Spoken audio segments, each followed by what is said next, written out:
Right. Hi, everyone, and welcome to our second day of SMathHacks 2025. And just a quick reminder for online participants, please use this check-in form.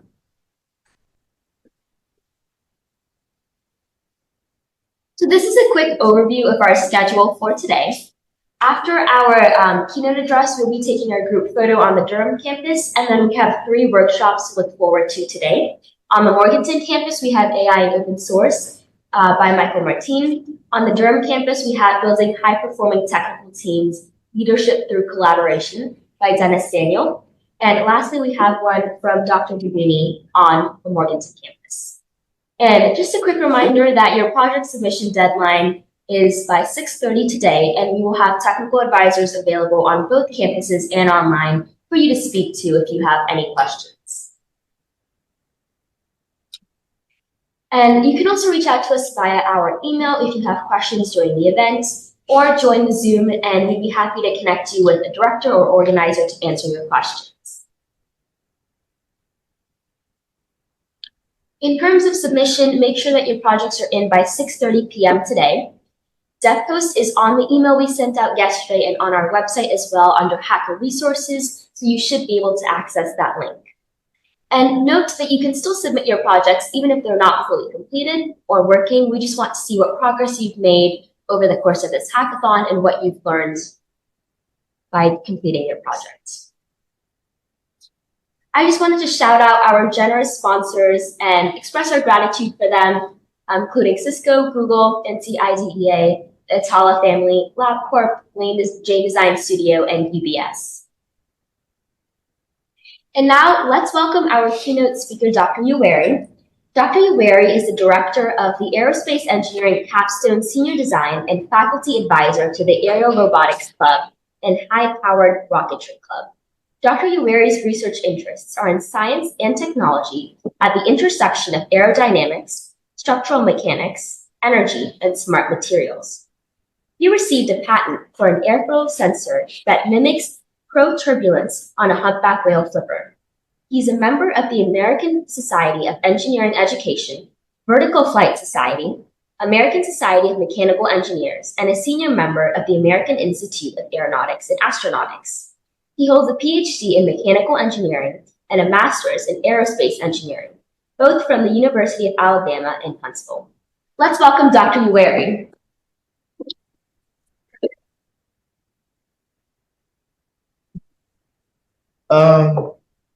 Thank you very much, Melanie.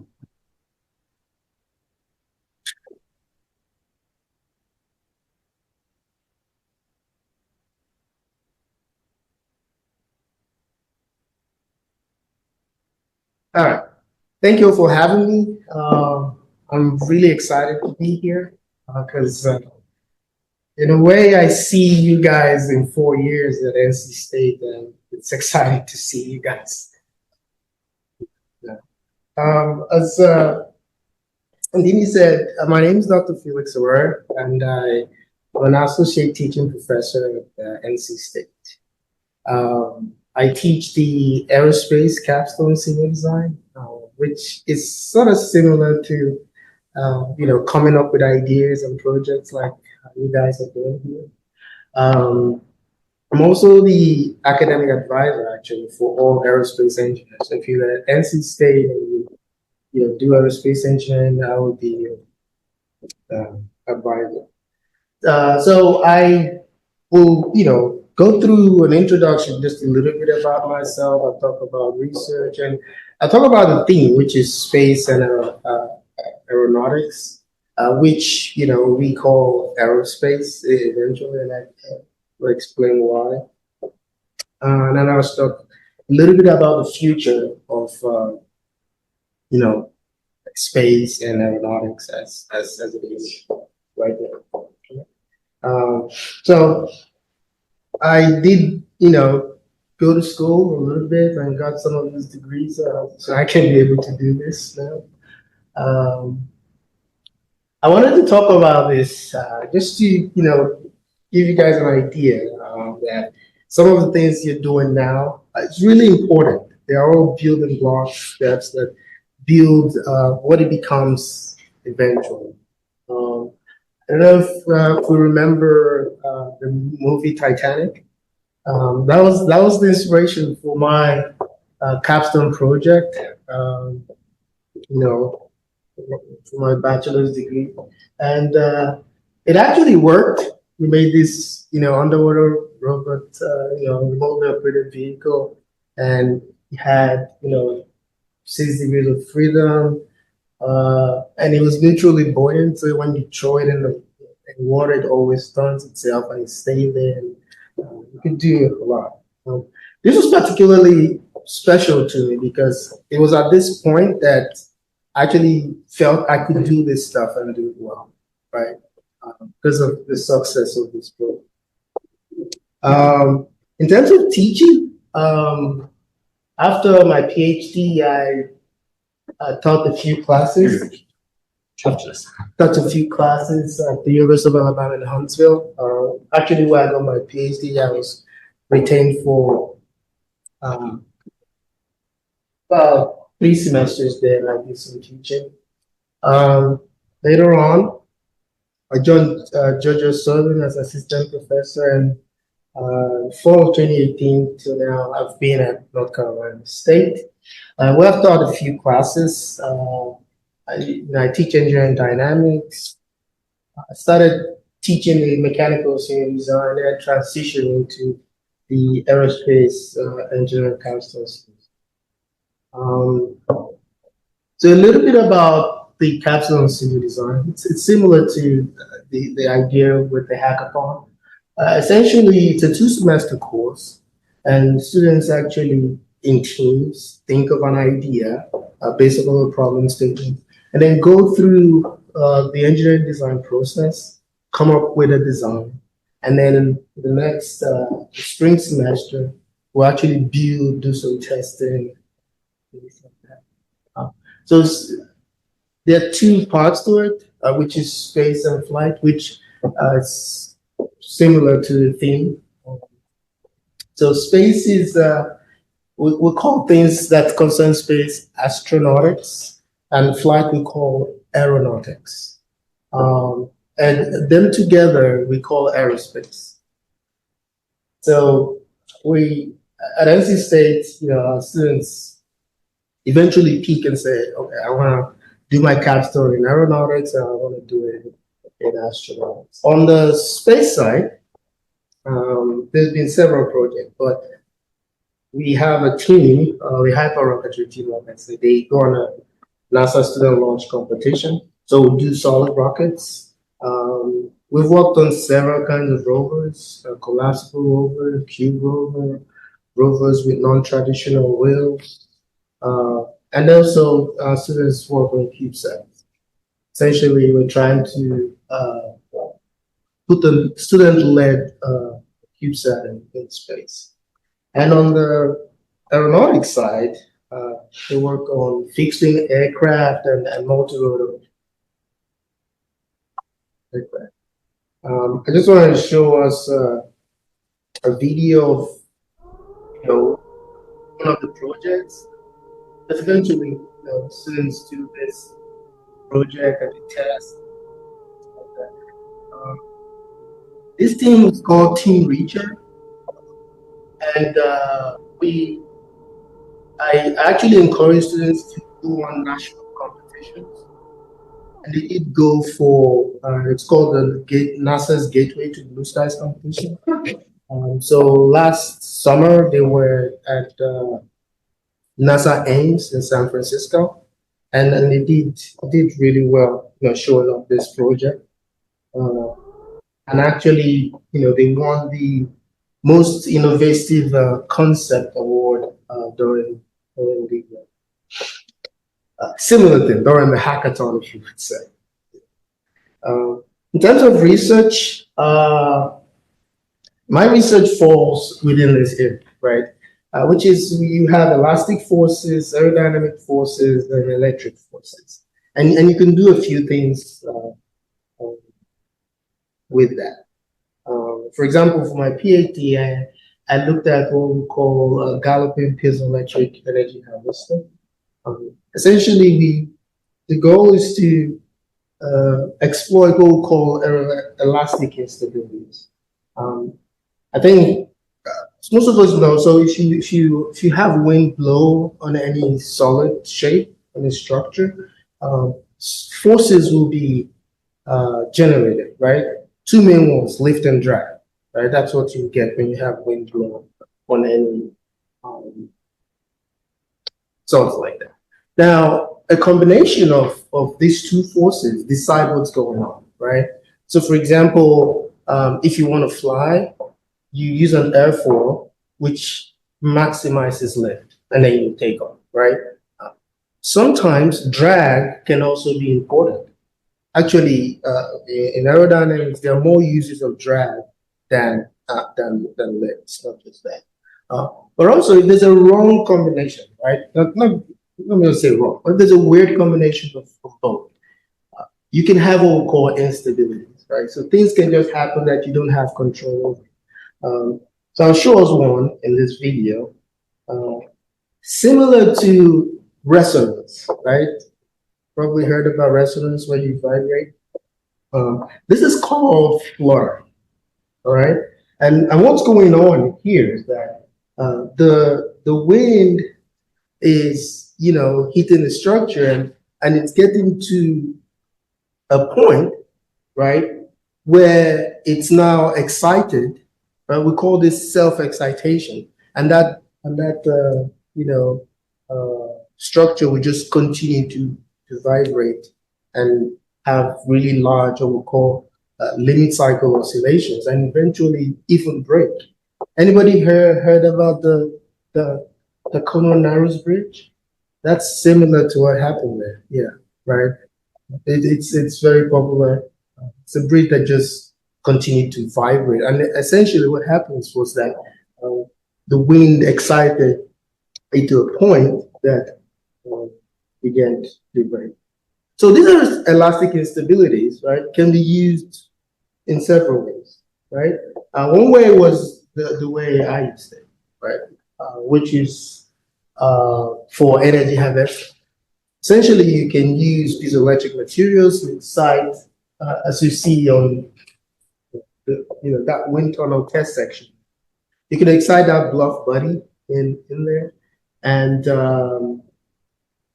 you're gonna have some motion, and then that can be converted using piezoelectric material there into electricity.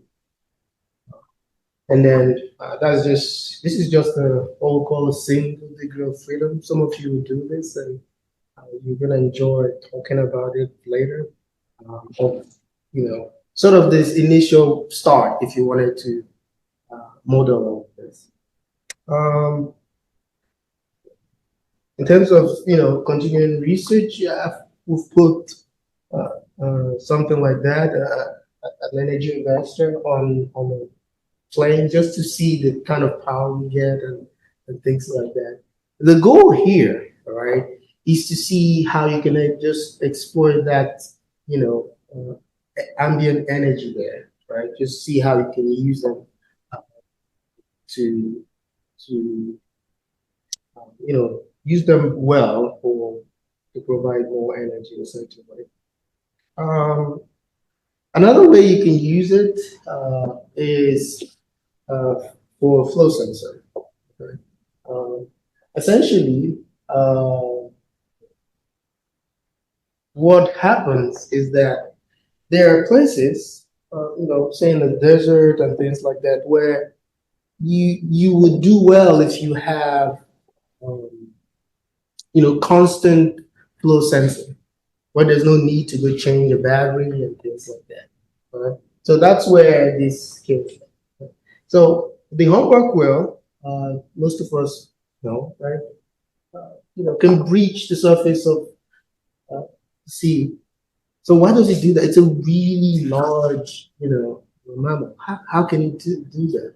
So there's been some research on the physics side that said it's because of those, protuberance on its flipper there that's causing all that, right?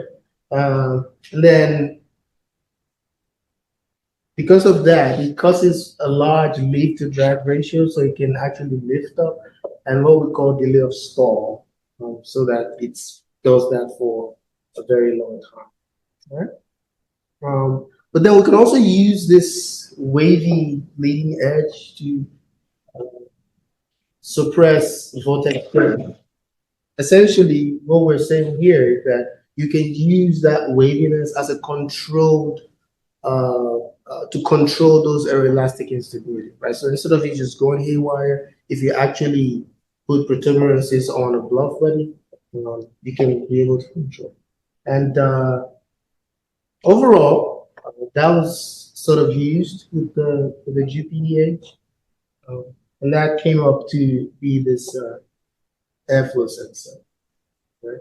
So essentially, what will happen is you can tune this bluff body to a particular wind speed, such that whenever it starts to move, you know that this is the flow or the wind speed at that time. And because of the piezoelectric material attached to it, it's going to work forever. You don't need to go and look at it.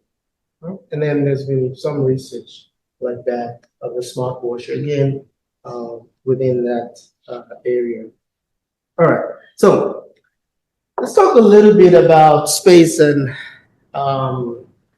aeronautics, right? So a combination of both of them, like I said, is what we call aerospace engineering. So what happens is the fundamental physics, the fundamentals of both of them are similar. They're very, very similar. Actually, that's why in most departments, they're either called aerospace department, aerospace engineering. There are very few departments where you see an aeronautics department or an astronautics department. So on the aeronautics side, which is aero in the aerospace, we have things like, the commercial aviation, right? Going, go, travel with Delta or any of the commercial airliners. And we also have, the military jets. And on the space side, we have, rockets. There's different ways we travel to Mars and to the moon and things like that. But there are certain things that are similar with aerospace vehicles. One is that they have to fly, so the structure does matter. There's some need to look at the structure. There's also the aerodynamics, and you have to have some form of control. All right. So these are those things. We have the aerodynamics, stability and control, structures, propulsion, and performance and mission design is essentially saying aerospace vehicles are designed for particular purposes. They do certain things well. They cannot do a lot at the same time. All right. So one way they are similar is aerodynamics, which is that they have to go through air, and then depending on what you are doing, you either maximize air lift, or you can maximize drag. All right. So we have things like subsonic flow, supersonic flow. Subsonic flow is less than the speed of sound, right? And then we also have things that can happen like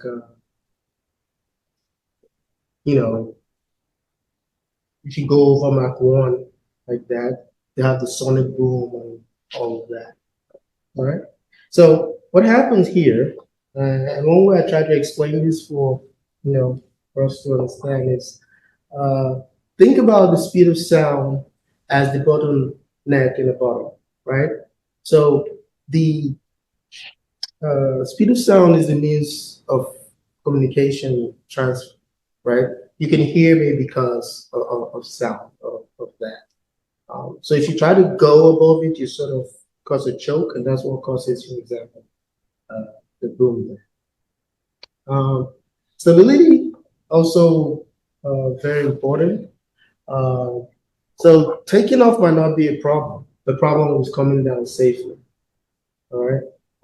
Coming down safely can be an issue. So that's why you need to be able to ensure that your aircraft or whatever vehicle, but it's not just safe. We also want to be comfortable, right? So if you fly a commercial airliner, for example, you want to be comfortable uh, inside of it, and things like that. When you fly, the Earth and space, weight is actually it's very important to think about weight. A lot of the times, you cannot find one material that will give you everything you're looking for. So what happens is you either find a way to make new materials that will help you with that, which leads to what we call composites. So a lot of aerospace structures are composite based, basically because you're trying to find the different materials that you want. With structures too, we have modern manufacturing means like additive manufacturing. A lot of us here probably use the 3D printer in things like that. Now this thing has to move, right? It has to, and that's what the propulsion is about. On the aeronautic side, because we're flying on Earth, air is available, right? So it's going to take air for its oxidation, from Earth. So we'll call those engines air breathing propulsion engines, like the jet engines, the piston engines. And on the astronautic side, because in space there's no air, so it has to have everything: the combustion, the oxidizer, the propellant, uh, everything has to be in there. And then we have, which gives us rocket engines and cold gas engines and things like that that work in space. But then for aerospace, if you want to design a vehicle, there's an intentional way to do it, which is what we call the engineering design process. Essentially, we need to have what we call requirements. So what that means is you need to decide initially what you want your system to do, right? For example, military jets are inherently unstable, and that's because of how fast they go, right? And then if you want to fly a regular, commercial airline, you want your passengers to be comfortable, right? You also want to think about how far you can go, right? The range, how long you want to stay in air, things like that. Things like your takeoff and landing distance are also important. For example, some military aircraft only have the small landing area of the ship deck, right? So they need to be able to land quickly within that small space. Whereas for commercial flight, they have, this really long uh, landing area and things like that, right? One thing on the astronautic side is orbital mechanics. Essentially, orbits are like the,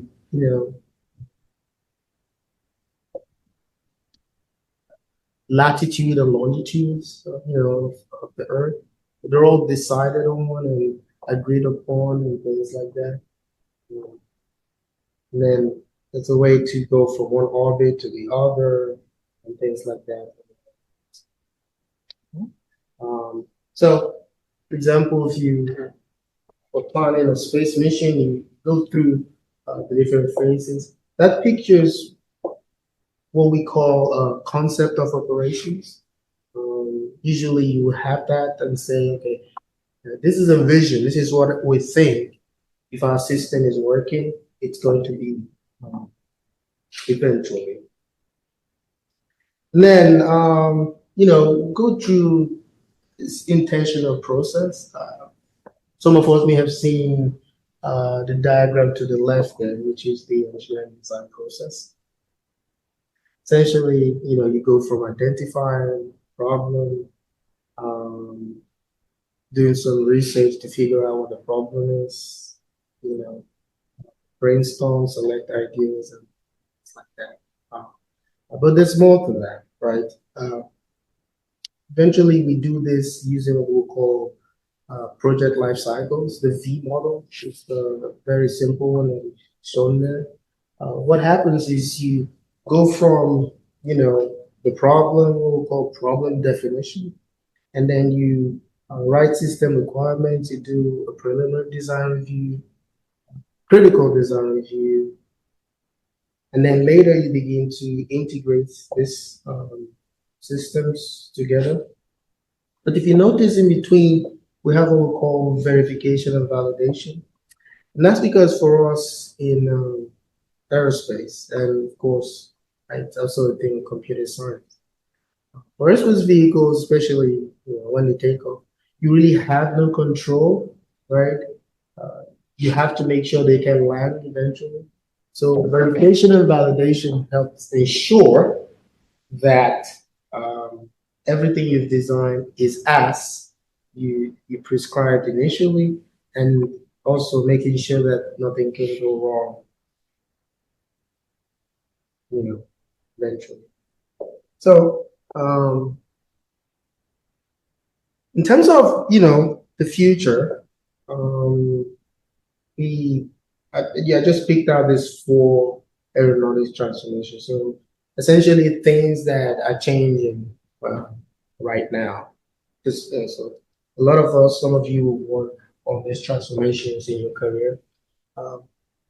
One is high-speed commercial flight, right? So we have the rebirth now of supersonic flight is becoming a thing. We have companies working on it to see how it can actually be commercially available. Even hypersonic flight and things like that. All of that it's going on now.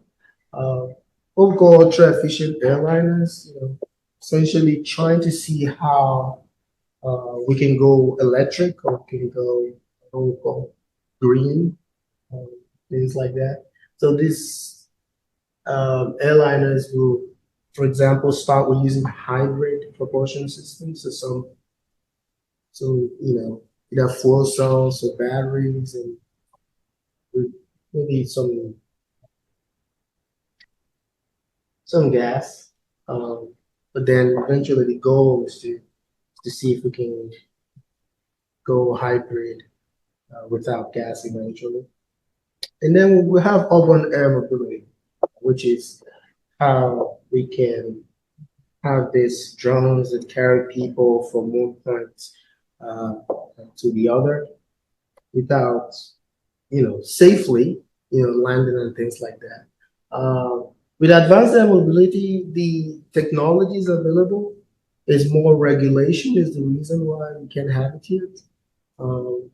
But now there are too many things in space in the airspace to add all of these drones with people in them flying around. So, which brings us to the 4th innovation, which is the future of airspace and safety.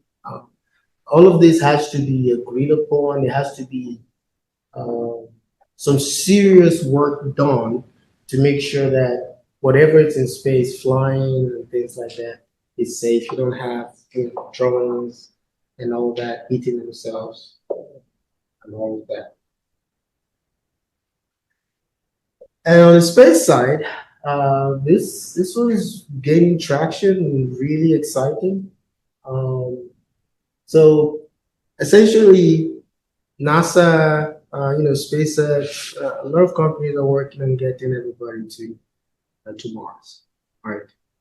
To do that, the moon is seen as the gateway to that. Right. So the goal is, hey, let's go to the moon, and then we'll springboard from the moon to Mars. And there's a lofty goal of doing this as early as even putting a human on Mars 2035. It's really ambitious, and a lot of people are working on And that's where things like the Artemis program, I don't know if you've heard of the Artemis program from NASA, comes in. And then you have, visions of how it's going to be in Mars and habitats on the moon and things like that. And some of the things that are listed there are things that has to happen, right? Areas where you guys can contribute in the future to make all of this a reality, right? So we're going to have really advanced propulsion systems, uh, habitats, how we can stay in there safely. On Mars, for example, we have, we need to find a way, for example, to evaluate that we can stay there. So we may not be able to just stay on the surface, so we have to stay in caves. So there's research going on, figuring out how those caves are going to be useful and essentially, some pre-habitat campaign going on, things like that. So there's a lot going on in all of that. And then let's talk a little bit about the aerospace engineering program at the NC State before I conclude. So we are in a dual department. So we have it's a mechanical and aerospace engineering department at NC State. Because mechanical and aerospace are very, very related. We give both degrees. So it's right now aerospace wise, we are in the top 25 universities departments in the country. Mechanical, we're in the top 30. So we do a lot of great things there. We have amazing faculty. We do research in so many different things. Yeah. But these are some of the clubs we have that they all do really well. We have the Hyperrocketry Club. We have the Aerobotics. The Aerobotics Club goes to called Robo Nation SUS. Essentially, it's an aircraft autonomy competition, and they do well. They do really well there. And so many other things that I think for time. Let me leave some time for questions. So thank you for listening. Any questions? Asking questions while I'm here. There's also your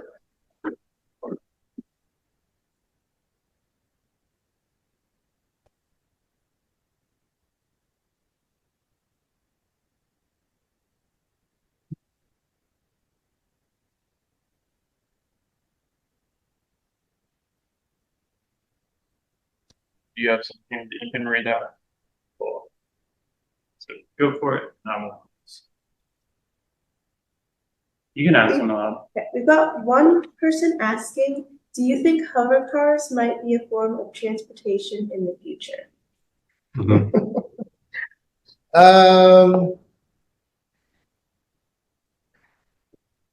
That's an interesting question. Again, the technology for that is available. The question will be regulation, right? How do you incorporate it into existing systems? So there's so many what we call legacy systems that those are things that are already working, right? Like the commercial airspace where you, for example, if you want to go here to Atlanta, you just go to the airport, right? You can take a train. So how to incorporate a new system that make it a legacy system? It takes a while. It's a lot of discussion and collaboration to get it to happen. So I'm not gonna say no. It's not impossible, but there will be a lot of work to get that to happen.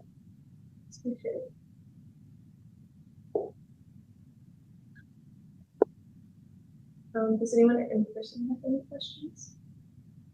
me kind of jumping on the hovercraft question, do you think something like us would be more reasonable? Like, because it would be less traffic, obviously, and so it'd be easier to incorporate into existing airspaces. Just to repeat the question for anyone who's online or on LinkedIn, do we think that it would be more feasible for a hover bus to exist in the future? Jumping off the last question. Okay.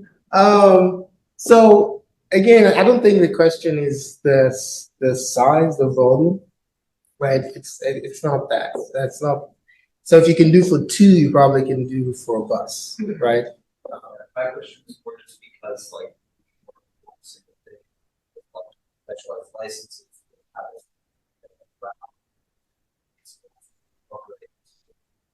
existing structures for Yeah. So yes, it's possible.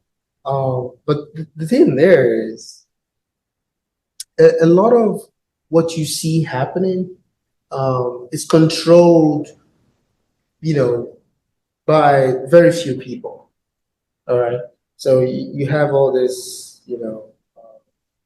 guys who are watching who are saying, okay, you can take off, you don't have to take off, and things like that.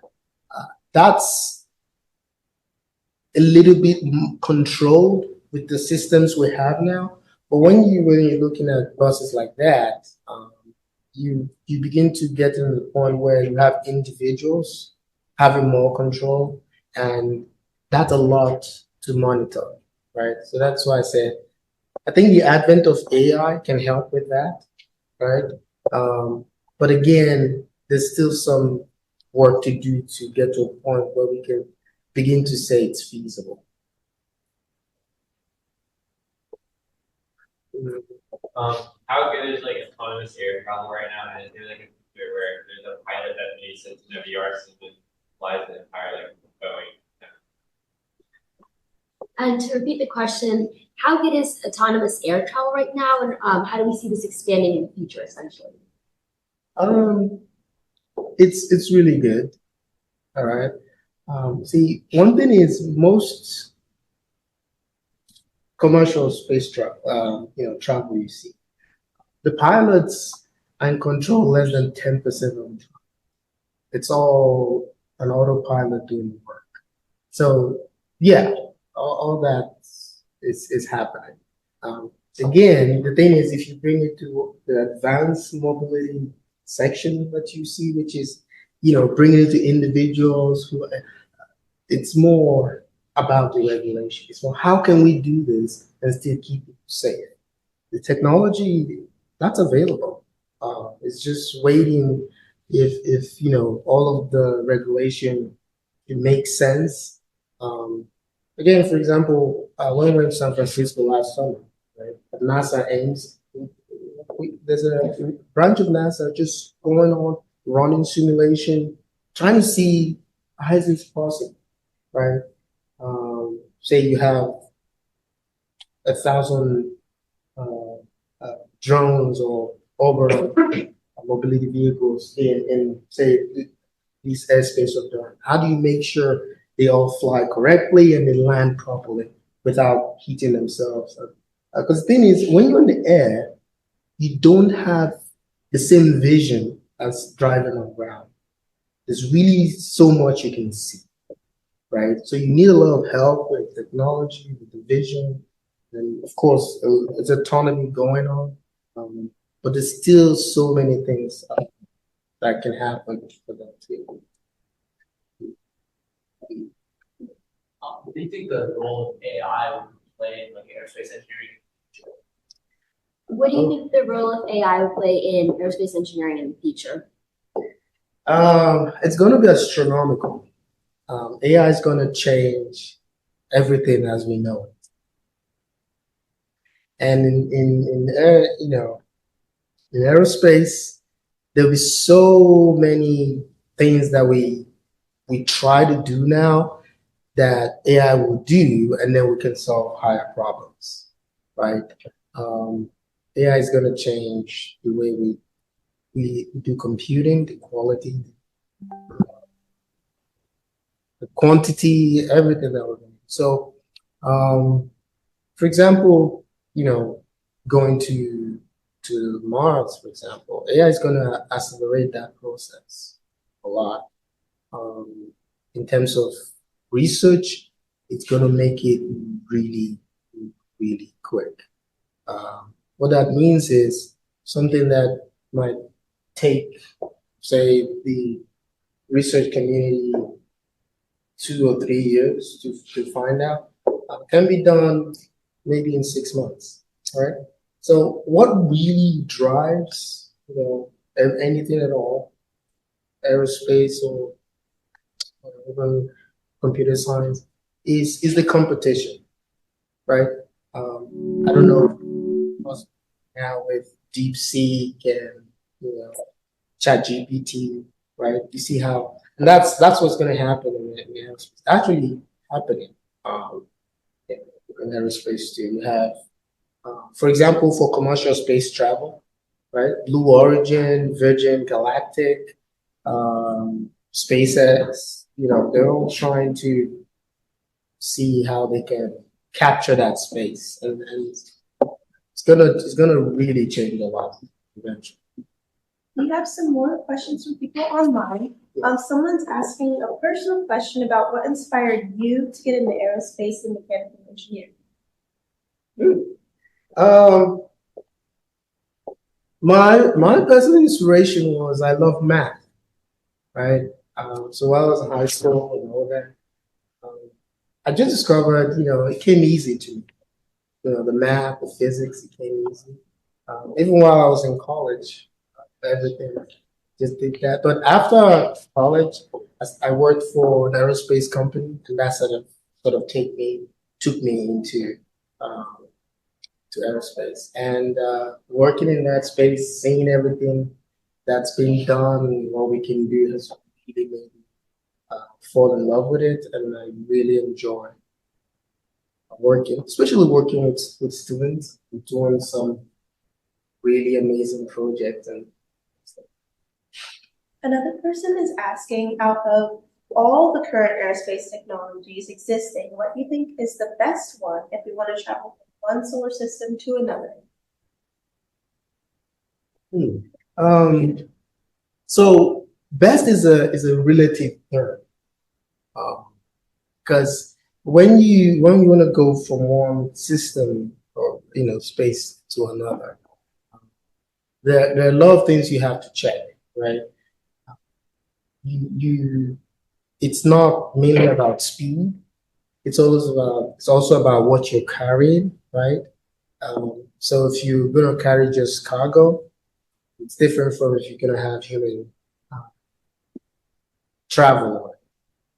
So there are several of all the systems that would work and work great, but again, it's a design problem, like I talked about, which is you have to initially agree and say, what are the requirements? What exactly do we need to happen to get there? And then decide, okay, this will be the best system to go from this to the other. And right now, the spacecrafts we have a lot of hybrid propulsion systems. It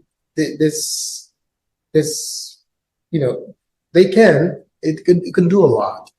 It can do a lot, but you need to look at what the system wants to do and then decide what's best for that case, right? Example, you can take advantage of the alignment of the axis of the different planets, right? If you want to do that, that's a different system you can use. If you just want to travel a different route for other reasons, you can do that too. So what is best is the definition based off of what you're trying to do. We have another person asking, do you have any advice for directing the decision between pursuing research or industry? That's a good one. I get that all the time. So there are three routes when you finish college, right? You could become an entrepreneur, you start your own business. You could go work for a company, industry, and then you could go to graduate school and do research if you want. Now, again, like I said, it's not the way it actually is. What I mean is the misconception I've seen is students thinking, oh, if I do graduate school, I have to do research and I have to do, become a professor or something. No, right? There are less than 5% of PhDs actually work in academia, right? A lot of PhDs eventually go to industry or things like that. So to answer the question, it's based off your interests, right? So as you go, you're going to be interested in things, you're going to want to do things, you're going to inspire things. I've seen students who go to industry. For example, I had a student who worked at GE, but while working at GE, figured out there's a problem GE has, wrote a grant, wrote to get what we call a GSRP grant to solve that problem, right? Got funded and did a PhD in that problem, right? So she had started doing industry, you would say, right? But then pivoted to research. And we see that too. We see people do research and pivot to industry. But a lot of it will be your interest and what you begin to learn about yourself as you go. Hi. Hi. May I offer the industry side? Yeah. I a doctor of degree in education from Vanderbilt Peabody College, which I pursued while I was working full time at Microsoft. So the three paths that you can go through, you are really lucky right now that there's some convergence where you can be in academia. And I know at Johns Hopkins, they have a really great IP program for their research division to try to commercialize grants that result in patents and intellectual property, while you're in academia. At Microsoft, there's a whole AI research division where they are doing primary research in machine learning and AI, and you're making a full-time salary as a Microsoft researcher. So there's some convergence that happens with those paths. So, as Dr. Ewere says, if you are starting one, you don't have to feel like you're stuck in one. Exactly. You can branch out in the other side. Yeah. For example, most of us, I don't know if you've been to the Centennial campus at NC State. We have research hubs. We have companies who are there doing research, and working at industry, and they're not necessarily faculty teaching. There's what we call commercialization. Commercialization is sort of the, what's between industry and research and academia, right? So only theory will change practice. What that means is the research can be done at school, but practice, right, which is essentially industry, will apply those research. Right? Now that commercialization process is usually driven by industry, but we also have some, faculty or academia that can help with that. And then we also have startups, right? So startups can just, do their own thing and things like that. But there's a lot of collaboration and convergence that goes on. But you need to enjoy what you're doing. That's the most important thing. If you're interested in it, you like it, then, go for it. We have time for a couple more questions. Okay. So a few more from online are, what are some exciting new developments in aerospace that you are most excited about? One I'm really excited about is the high-speed flight that's coming. And that's because As part of research, a team I am part of at NC State, we're looking at rotating, detonating rocket engines. These are going to be, the future of high-speed flight, supersonic, hypersonic flights, and things like that. The goal is to, shorten the time, right? Going from, say, Atlanta to Paris, right? Reduce that time and things like that. So we have companies already working on that. We've all heard of Boom Supersonics, they're coming to Greensboro to set up and things like that. I'm really excited about that one. And again, that's because any of us heard about the Concorde? So this was something that happened before, right? Concorde, but then there were issues, and now we're trying to sort of bring it back. So I'm excited to see where that will go. But also, we have Auburn Air Mobility, right? One day where you just work out go to the parking lot, you get on an aircraft, take off, and then you land somewhere, and you don't have to take the bus or the train.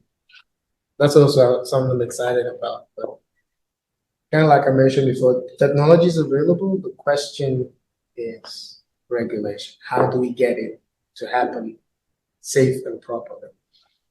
We have time for a few more, so if anyone here wants to ask some, but we'll go ahead and do one more online, and then you guys can ask your last questions. But someone wants to know if there's any particular activity or extracurricular that you've had in your history that best prepared you for your career. I've always played soccer. I still play soccer. And I teach the engineering dynamics course. There's a lot of tricks in soccer that's related to dynamics. And that's because, you have people moving, and you have to figure out how to get the ball to, your teammate, for example, without,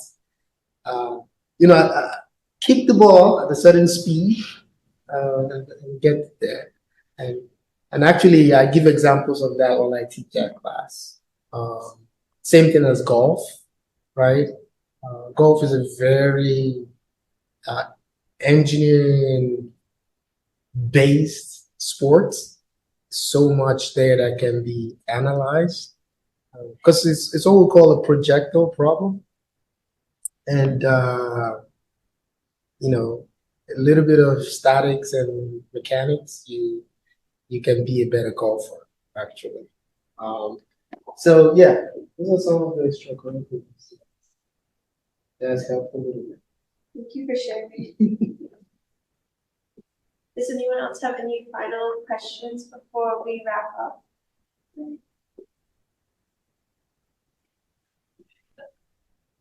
All right. Thank you so much. Thank you guys for having me.